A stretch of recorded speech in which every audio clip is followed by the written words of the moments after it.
All right, so last time we left off with Vayikra 7:9, and you guys probably know that's Leviticus.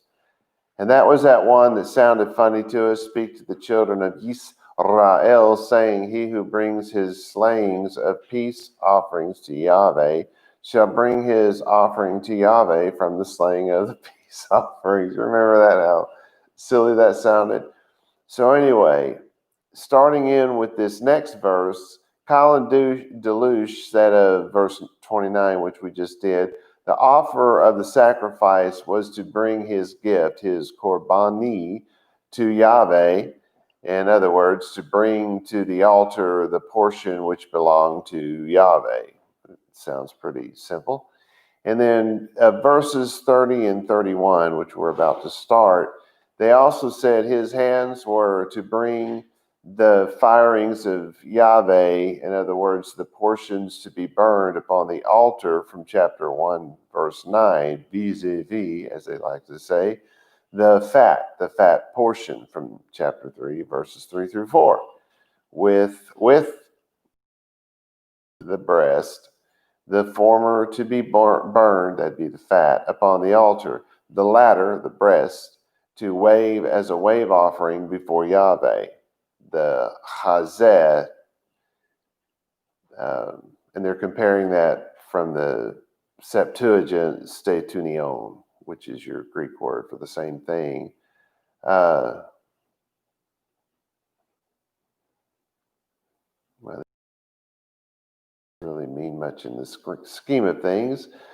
Now, they're saying that the Vulgate, comparing chapter 9, verse 20, verse 21, and chapter 10, verse 15, signifies the breast piece of the sacrificial animal, the brisket, which consists for the most part of cartilaginous, yeah, that's how you say that, fat in the case of an ox or sheep and goats.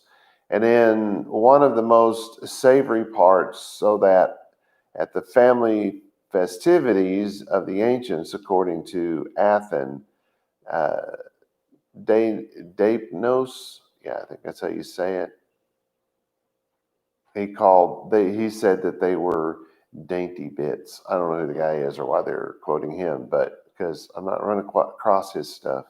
Anyway, the breast piece was presented to the Lord as a wave offering, the tenufa, and transferred by him to Aharon and his sons. Of course, they're called the priests, the Kohanim. And then he's calling it the tenufa from henifnuf, which is to swing, to move to and fro. And then they're saying, see Exodus 35:22. You probably remember that, the waving it up and down in this direction, and then whoop, and then you know what I'm saying. And then they're saying waving it to and fro is the name applied to a ceremony peculiar to the peace offerings and the consecration offerings. The priest lay the object to be waved upon the hands of the offerer, and then placed his own hands underneath and moved the hands of the offerer backwards and forwards in a horizontal direction to indicate by the movement towards, in other words, in the direction towards the altar, the presentation of the sacrifice, or the symbolical transference of it to God. And by the movement backwards, the reception of it back again as a present which God handed over to his servants, the priests. Okay, let me just say this. That's stupid. There is nothing in the Bible that says anything about waving it up and down in every direction. Now, there is a word whose meaning has been strapped to that, because in the Dark Ages, the time where there was no reason on this planet, kind of like today. Anyway, stay off my commentary there. In the Dark Ages, just before the time of the printing press, 1200s through the 1500s generally is thought of as the Dark Ages. People argue about that, but that's the rough time. That's when this group of guys started writing what's called Hamash, which is commentary on the Torah. And they didn't even speak Hebrew, let alone they weren't qualified. Maimonides was not qualified to do what he did. In fact, I don't think he did it. I think he stole his father's work and twisted it up a little bit to fit his own particular personality, I suppose. And these kind of guys got together and started making this kind of thing up. And before you know it, it's in our dictionaries, it's in our lexicons, it's in our primers, it just winds up everywhere. And then everybody, hundreds of years later, everybody's like, oh, it's always been that way.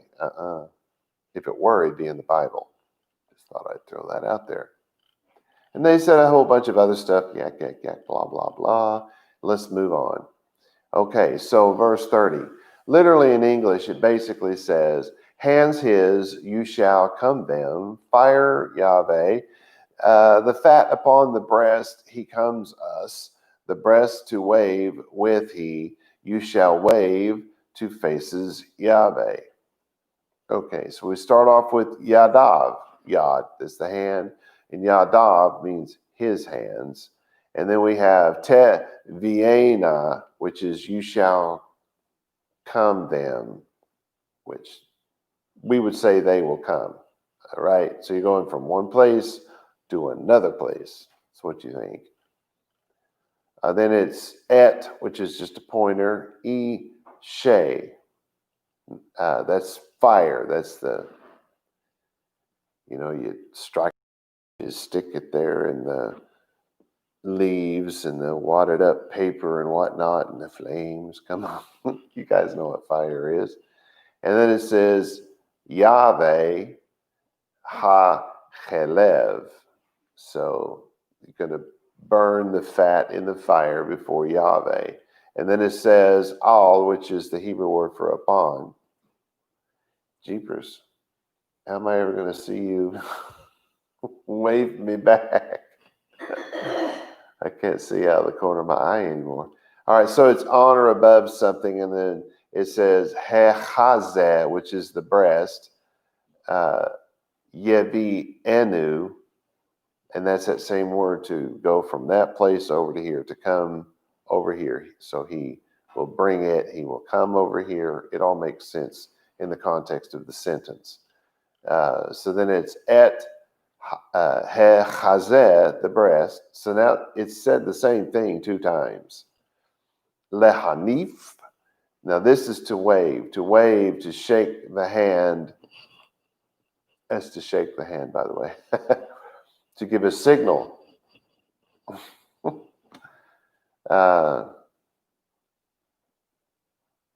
It's even like if you have and you're swinging it, or a golf club, it's the same action. It's to swing the hand, right? And so thus we get the idea to wave. So you're going to hold the meat up and go, I'm just kidding. This is oto, which is, again, that's the word et. It doesn't really mean anything. It points to something. It says tenufa. That's you shall wave. So wave it, you shall wave, right? Is this the same word? Let me look back here.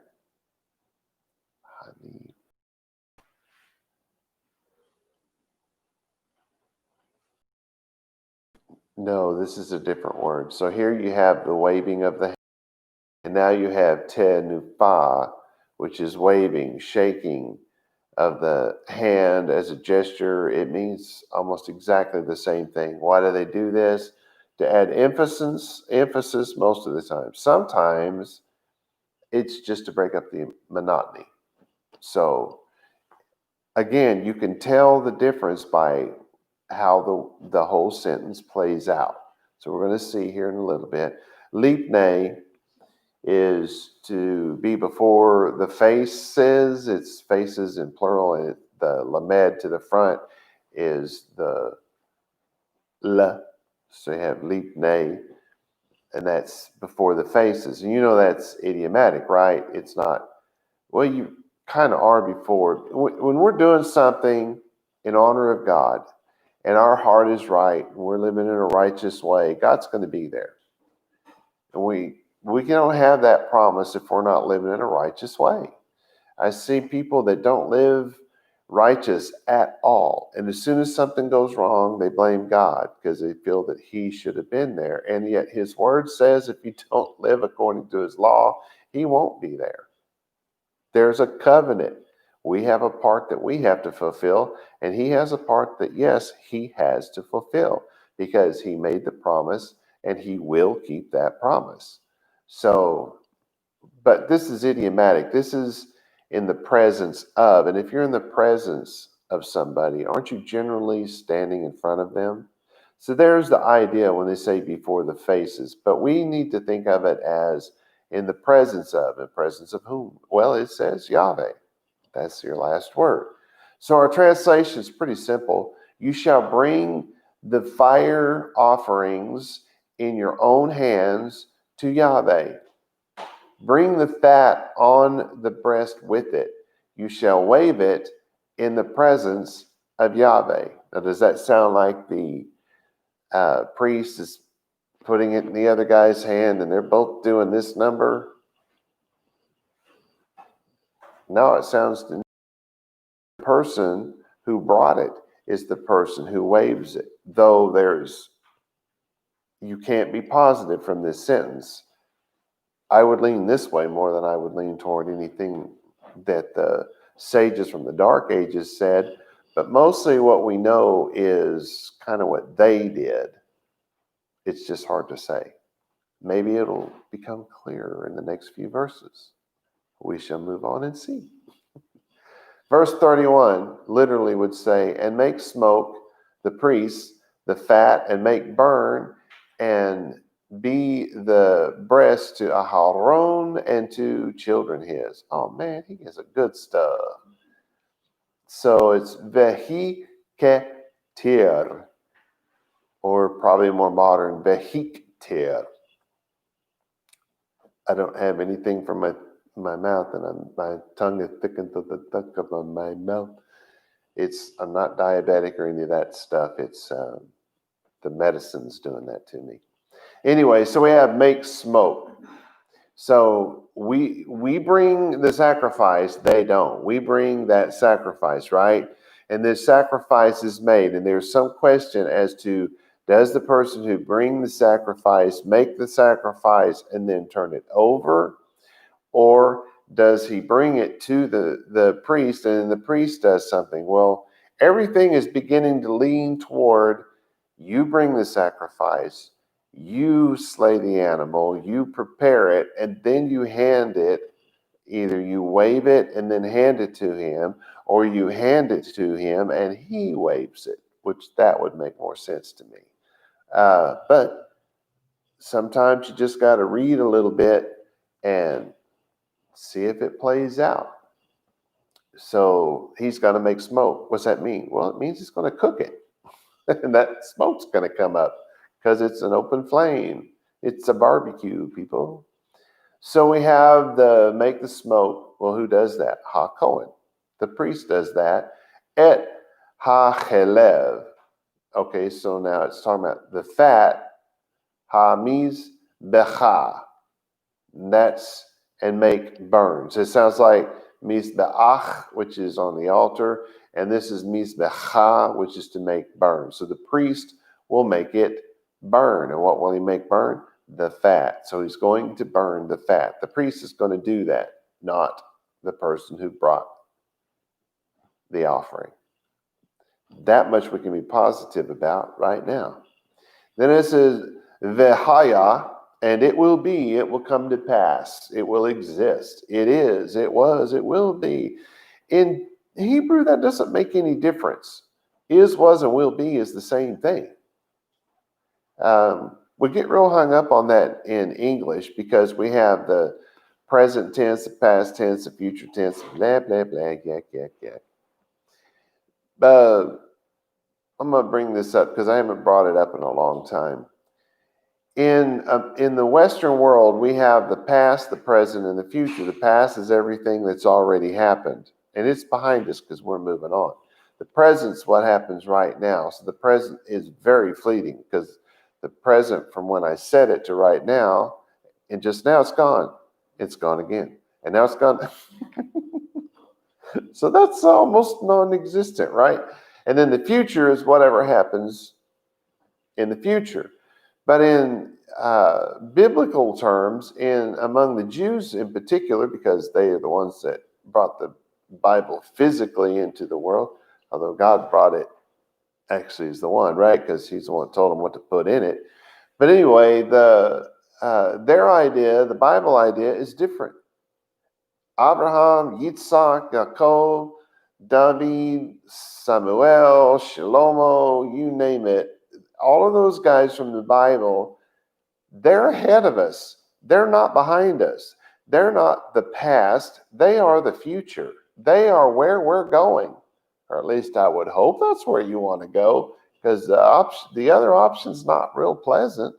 But anyway, they're in the future. They're not in the past. Think about that. If they're in the past, then we really do just die and that's it.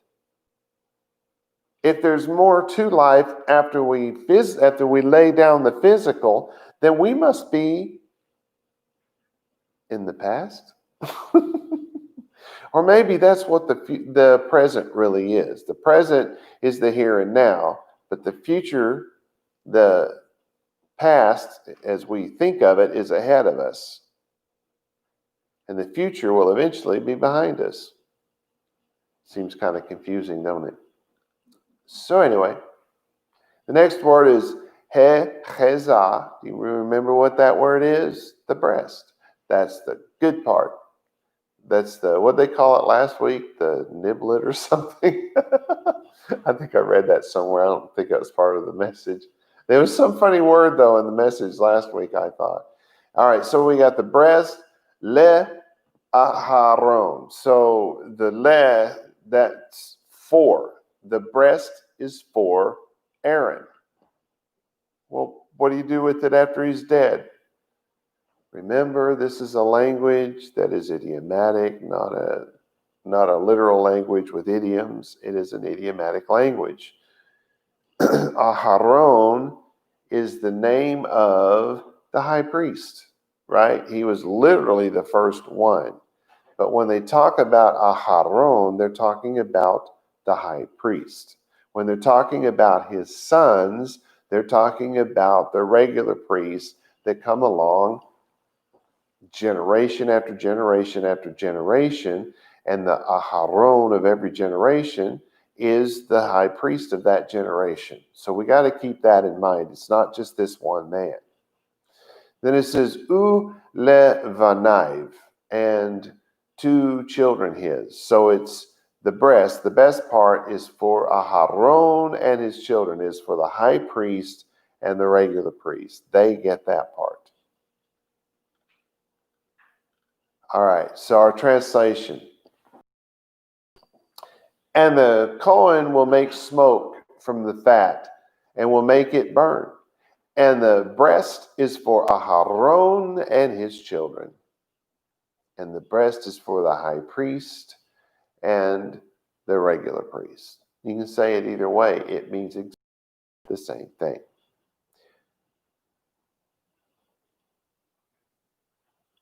I had to think about that. Where's my...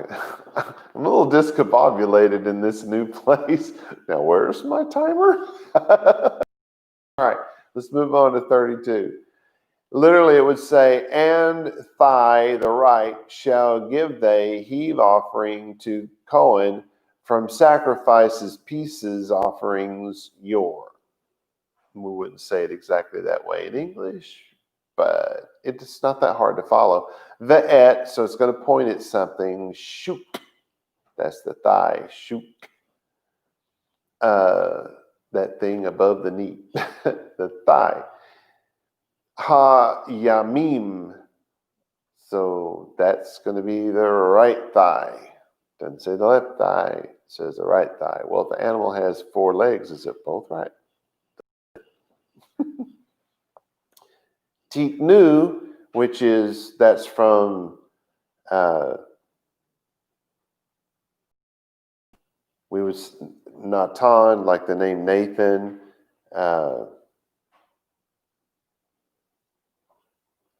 With the dang tav up there, I can't even think of the root. It's to give, but it has the ending that they shall, we would say they shall give. Literally, it's shall they give, but it's they shall give to us. They will give teruma. That's the heave offering. It's an oblation, it's an offering, it's a gift, especially used of a gift brought to the temple and the priest. Then it says la Cohen. So that's to the priest. They're going to give it to the priest. Pretty simple. Miziche, and that's from the sacrifices. So from out of the sacrifices that are being made at this point, they're going to be given, the breast is going to be given to the priest. It sounds like they're maybe summing up a little bit. And then it says Shalmehem, that's the pieces offerings, right? So our translation is pretty simple. And the Cohen shall make a heave offering of the right thigh from the sacrifices of your pieces offerings. Oh, so this is kind of not a summation, but it's I guess the rest of the sentence if you think about it. So first, it's that's waved and cooked, and now this is the right thigh is waved and cooked. They're saying it separately. And elsewhere, I think it said it together, but here they're saying it separately, so it's for clarification. Then 33, I do have time, right? Yeah, I'm only about halfway through. Is that going forward or backwards?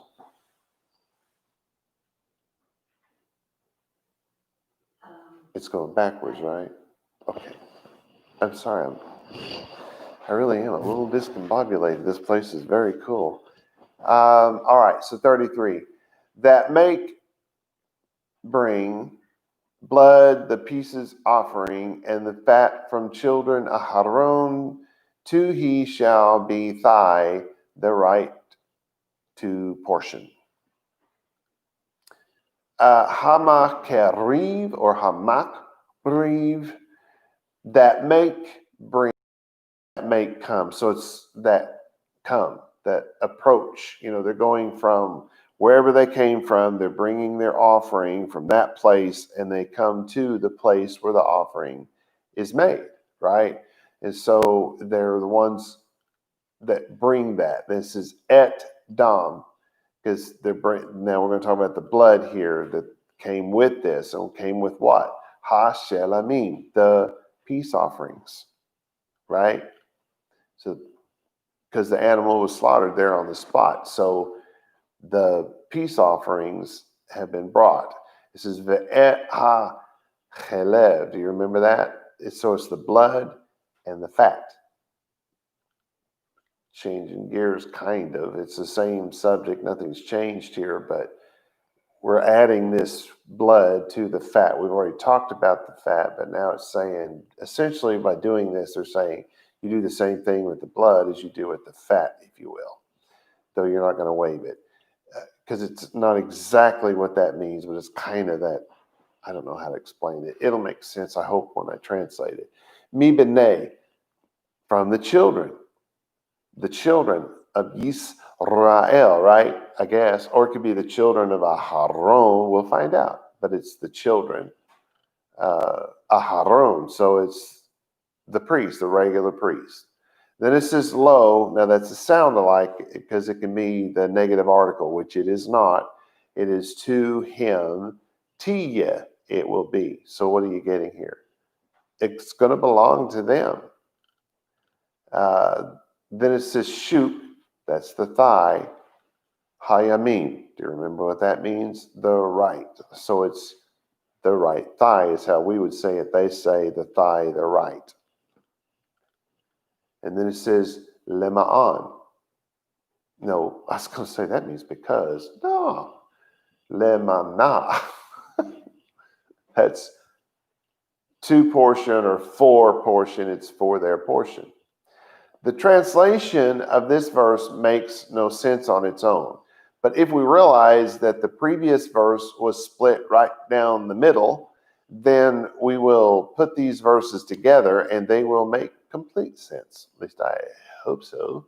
So verse 32, and the Cohen shall make a heave offering of the right thigh from the sacrifices of your pieces offerings. And then 33, which were brought with the blood of the pieces offerings and the fat from the children. The right thigh shall be Aharon's portion. And then if we add on the next verse, the breast, that's from the next verse. The breast was for Aharon and his children, verse 31, while the right thigh was for Aharon only. There we go. Yeah, you have to put the two together if you're going to follow it. That got a little convoluted. I'll read the two together again so that the last two verses will hopefully make complete sense to you. It says, and I'm not going to give you the numbers after this. This is 32 and 33. And the Cohen shall make a heave offering of the right thigh from who's going to make that heave offering? Who's going to pick it up and wave it? Now we have the answer. Before we couldn't know, was it the person who brought it, or the Cohen when he handed it to the Cohen? Apparently, according to the word of God, it is in fact the Cohen. So, and the Cohen shall make a heave offering of the right thigh from the sacrifices of your pieces offerings, which were brought with the blood of the pieces offerings and the fat from the children. The right thigh shall be Aharon's portion. Pretty straightforward. Okay. At verse 34, Kyle and Delush. Now these are two Christian guys that put together a commentary on the entire Bible. They did the Hebrew Bible, which is what Christians call the Old Testament. That's so wrong. But be that whatever it is. Then they also did commentary on the New Testament, I think. I'm not positive, but I know for sure they did it on what we call the Tanakh.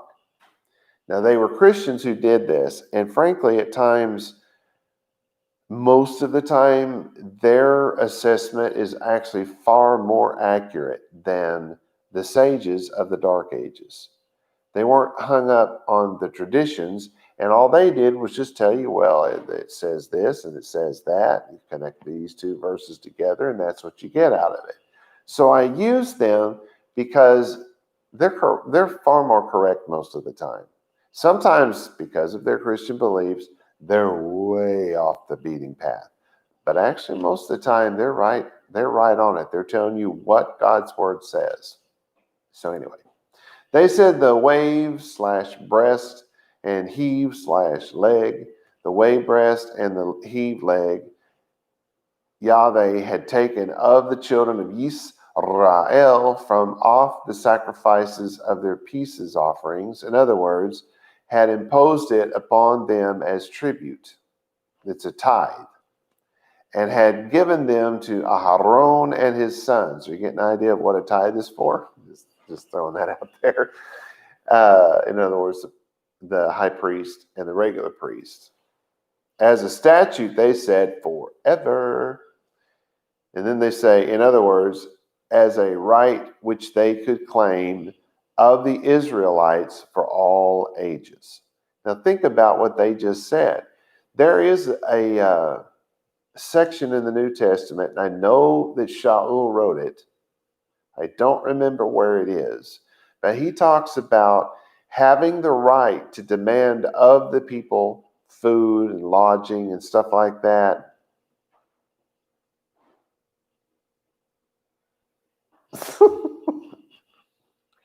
He might be basing some of that idea on these words right here, on these verses, because these verses are telling us where this stuff goes. And if you're not going to the temple, there are no temple priests and there are no There is no temple and there are no temple priests. Now, there were in his time, but we don't know. We do know that he wrote that stuff at the very end of his career, right? And we also know that that was very close to the time of the destruction of the temple. Now, it had to be before he would have said something about it, which he did not. So we know it was before. We know it stood. Well, that tells us something. It tells us that they may have been just like the other separatist group of their time and didn't have anything to do with that group of people because they were so corrupt. Anyway.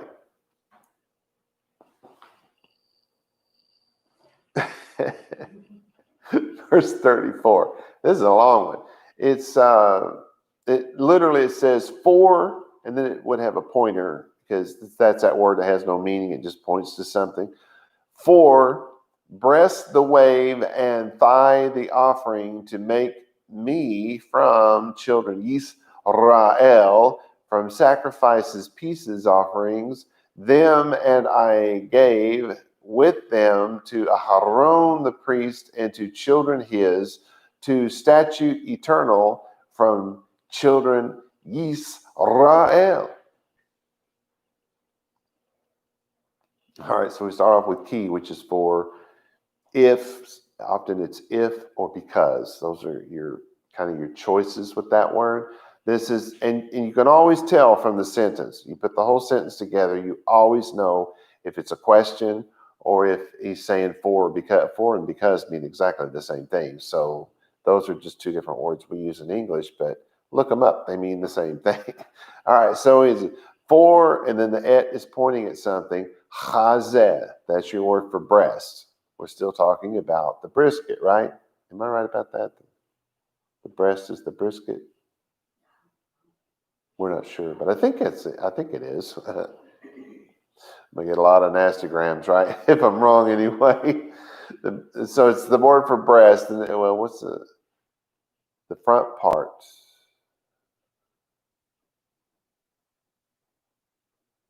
It says anyway. This is ha-te-nufa.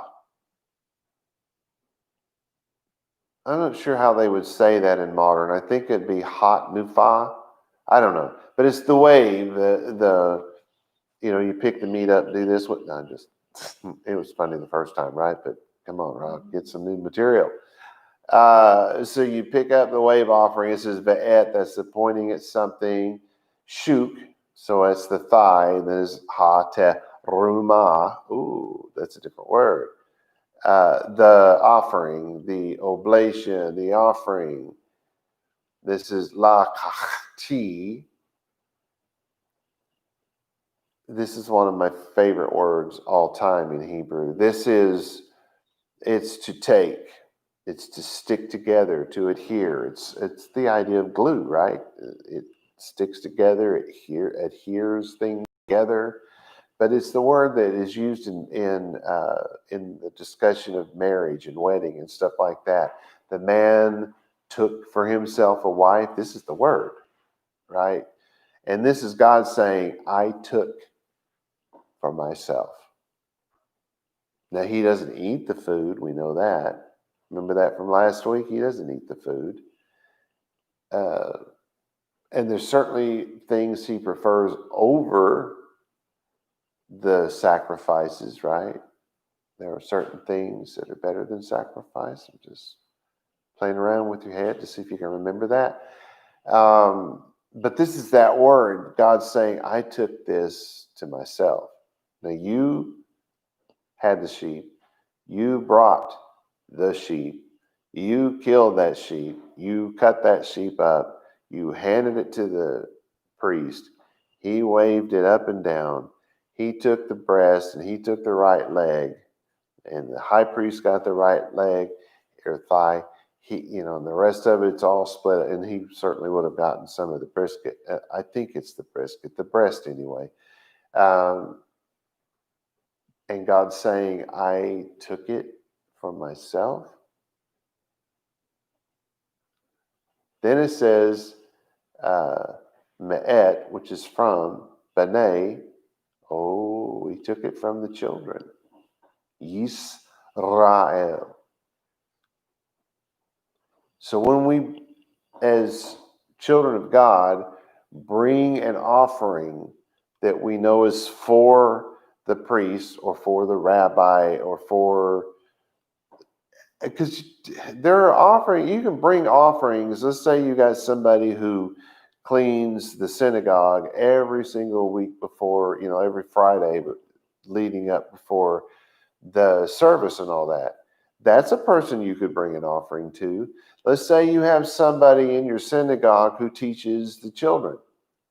You could bring an offering to them. It wouldn't be this type of thing. It could be money to help them out personally, or it could be money to help them buy, the teacher might need paper and crayons or whatever, or books, and the person who's cleaning, maybe they need a mop or whatever. I don't know. Those are gifts that can be brought to those people. So everybody can have a gift. Everybody that's in the service of God can have a gift brought to them. And when you're in a place where you have no no temple and no temple priests, then you're going to have to rely on your synagogue. And those gifts are going to go to, in this case, your rabbi. Most synagogues literally have 10 or more. Well, they'd have to have at least 11 qualified rabbis, if you think about it, because the Batlanim are there, but you got the Manim, you got all these different groups of people, and there's going to be at least 11 of them who are qualified. And that's a great thing, because you don't have to be like me and be perfectly healthy all the time, because you have to teach every single Shabbat of the year, right? Yeah, knock on wood there. No, God's been good to us. I've not missed very much at all, have I? Even with having the heart attack and all that open heart surgery thingy that they did, good grief. Didn't miss much, did we? So God's been really good to us there. But it'd be nice if we had other people that could come in and represent, and that's kind of the idea behind it. Plus, if you say something backwards or you say something out of line, you need to have those other rabbim there to kind of, keep you going. All of these people are taking the place of the priests, because the priests are the ones who kept the floors clean. The priests taught the children. Yeah, they did. There's a lot of other places, but I mean, they were part of all of that. And so without the temple, without the priests, we kind of have that. Because what we promised God is that we would make it happen, right? And we messed up. We lost our temple. We lost our temple priests. But we built the synagogue, and we're making it happen. Anyway, so it's for the children of Yisrael. Then it says, Mi zivche, from the sacrifices. I've already forgotten what it is they're doing from the sacrifices. Shalmehem, so we know it's from the pieces sacrifices.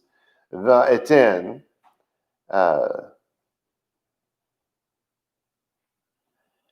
that's the, and I gave. So he says, I took it from the children of Yisrael, and I gave it. This is God speaking, not Robert. So I hope you get what I'm saying.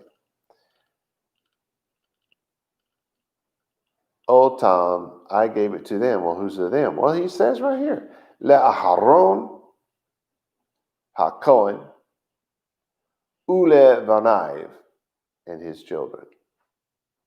So we need to think of it that way. We are the ones who brought it, yes.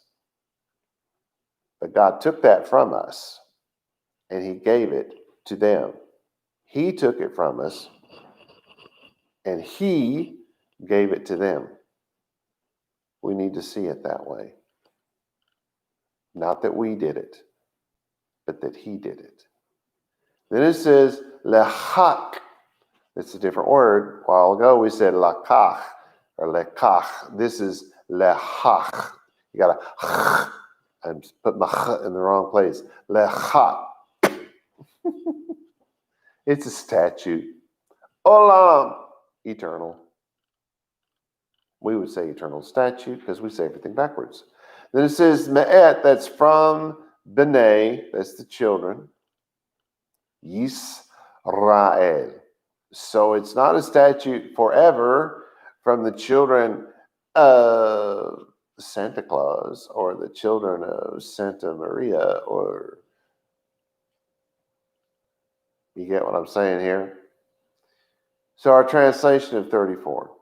For the breast of the wave offering and the right thigh of the heave offering, I have taken from the children of Yisrael, from the pieces offerings, and I have given them to Aharon the Cohen and to his children, an eternal statute among the children of Yisrael. Let me see if this next one's very long. Ooh, Colin DeLuch really had a lot to say. Yeah, we can probably pop this in there.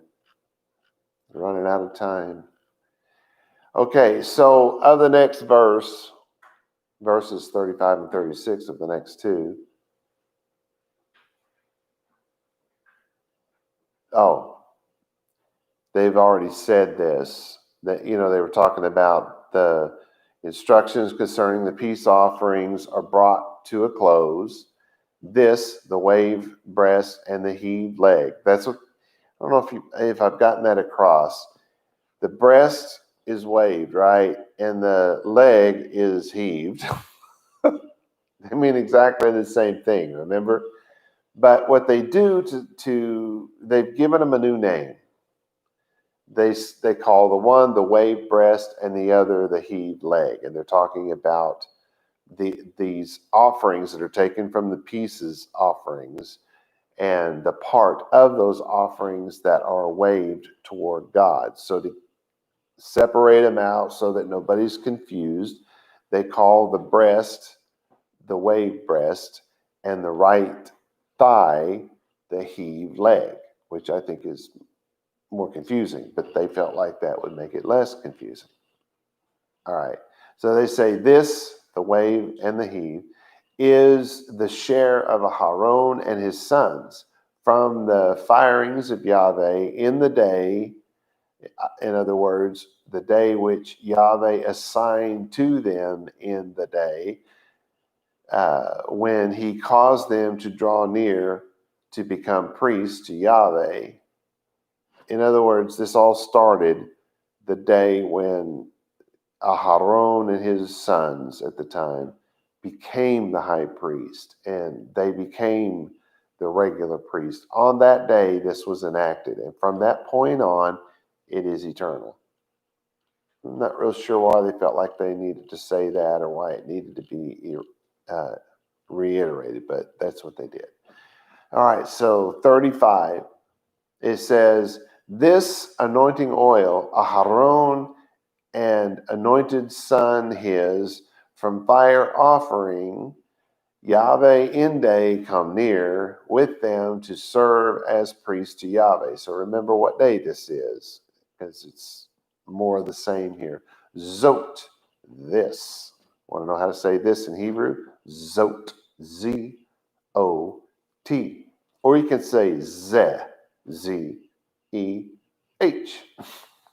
It's the same word, by the way. Then it says mishchat. That's anointing oil. And if you're a Christian, you've seen them take the little jar of oil and they put it on their hands and they make the little cross sometimes and do things like that. But it's kind of the same thing. I mean, they're basing it on they're making it according to a recipe that's in the Bible that God said never to reproduce. Just thought I'd throw that in there for fun. But the Jews do it too. Mishchat, that's our anointing oil. Then it says Aharon, so apparently that's who they poured it on. Umishchat, and anointed Banab, his sons. So they were all anointed with that oil from that recipe that God said never to repeat, because that was the one time it was supposed to be used. Does that mean that the other priests after them weren't supposed to be anointed with that recipe? Nope. It actually means they are. Wait a minute, Rob, we're confused. That recipe was for that purpose, and nobody else is supposed to use that recipe ever again unless it's for that purpose. So unless you have a temple and you're going to anoint your high priest and your temple priest, nobody should be using that, because it's the only thing that is supposed to be used for. Then it says, Ma'ishe, remember that's the fire. It's from Esh, kind of mimics the sound of a fire. I think it mimics more the sound of like pouring wine on a griddle, but that's the whole idea, I suppose.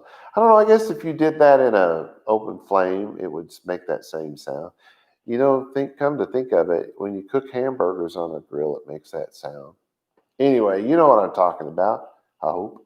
Then it says Yahweh, so this fire, Yahweh. Then it says Beg Yom, so that's in that day.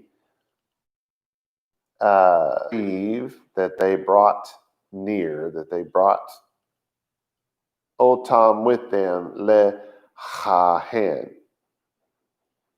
to serve as priests, that these offerings were brought, the oil was brought, and it was anointed in that day that they were anointed, that they became the priests, that they were anointed for that position to do that job. And this is La Yahweh, so they do that job for God himself, and they're using God's name. Oh, I've got to go back over and pick up where I left off on that stuff I was teaching you about what Casuto said. I've gone on in the book, and it just gets better and better. I got to share some of that with you sometime real soon. All right, so let me explain. No, I must sum up. There has been too much. Here's my translation. This is the anointing of Aharon and the anointing of his children from the fire offering to Yahweh in the day they came to serve as Cohen for Yahweh or to Yahweh, either way. Right? Isn't that a pretty good sum up of that last little bit, or maybe of the whole chapter so far, right? I wonder how many verses we have left in this thing. Can anybody see that number up there at the top? It says Lev 7:30. No, that's not right. Usually that second number is the total number. Isn't there something like just one or two more verses? Because I want to finish if that's what the case is. All right, everybody. Yeah, let's go ahead and see if we can chop out these last two verses. All right, so 36, very literally, that commanded Yahweh to give to them in day, anoint he with them from children, Yisrael, statute eternal to generations them. So here's another summation of the previous summation. It's a little more detailed, but it's the same thing, right? You're recognizing the words. Asher, so that's that or which. Ziva, that's my granddaughter. Hi, Ziva. No, it's just a sound-alike word. It's commanded. So that commanded Yahweh. That Yahweh commanded is how we say it, because we say it backwards. La tet, so that's to give. He commanded to give. Lahem, to them. Beyom, in the day. Mashchol, the day that they were anointed. Do you hear Mashiach it's the same root, mem, sheen, hate. You can get Moshe from that. You can get Messiah from that, Mashiach, if you will. All of those are the same word. Why? Because the Messiah is the anointed one, right? So you get Mashiach from that one. Moshe was an anointed one, and no, he did not get his name, from the Egyptians because he was raised by the Egyptians. Really? That's such ridiculousness. The Jews of old were so worried that the Christians were going to make that connection that they just started telling everybody, oh no, it means to be drawn out. Really? Which one of those people spoke the Egyptian language? I got to move on. That kind of stuff just irritates me. All right, so it's Otam, which is a pointer. Me'et, from B'nai, from the children. What children? Yisrael, not the American children, not the Christian children, the children of Yisrael. And so what is it? It's Chukat. It's a statute, Olam. It's an eternal statute, people. It doesn't go away. There's no New Testament that's going to make it go away. It ain't going to happen. Not going to live by grace in opposition to the law. It isn't going to work.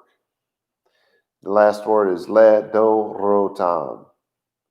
2 generations them, to their generations. It's going to go on forever and ever and ever. So our translation. A command that Yahweh gave them in the day he anointed him with those of the children of Yisrael, an eternal statute to all their generations. And then, of 37 and 38, Colin Deluche said that the whole of chapter 1 through 7 is brought to a close. So probably we're going to change gears next week, I'm just saying. They're saying it's all brought to a close, all of this sacrificial stuff. Among the sacrifices appointed, the fill offering is also mentioned here, though it is not first instituted in these chapters, but in Exodus 29:19 and 29:20, verses 22, 26, 27, 31, there's a lot of it. The name may be explained from the phrase to fill the hand, which is not used in the sense of installing a man or giving him authority like Natan B'yad.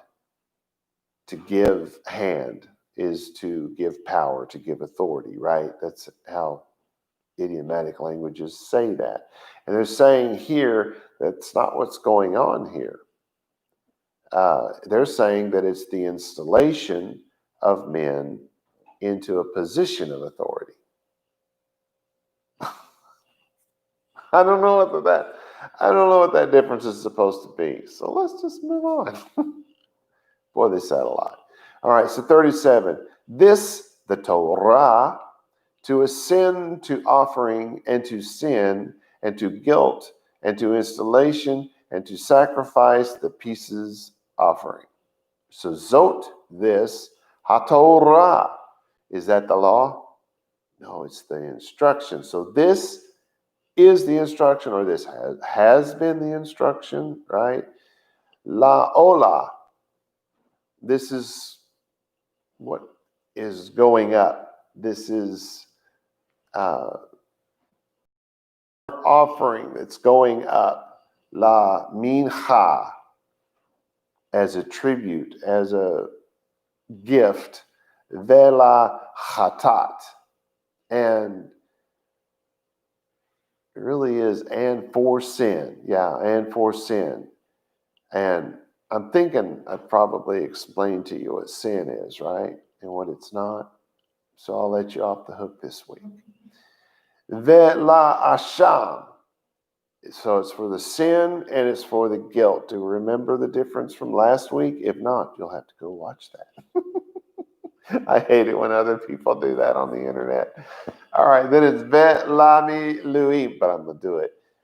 And to inauguration is really what it's saying in this inauguration that took place. Ule zevach, and because of these sacrifices, ha-shelamim, the pieces sacrificing to be very exact.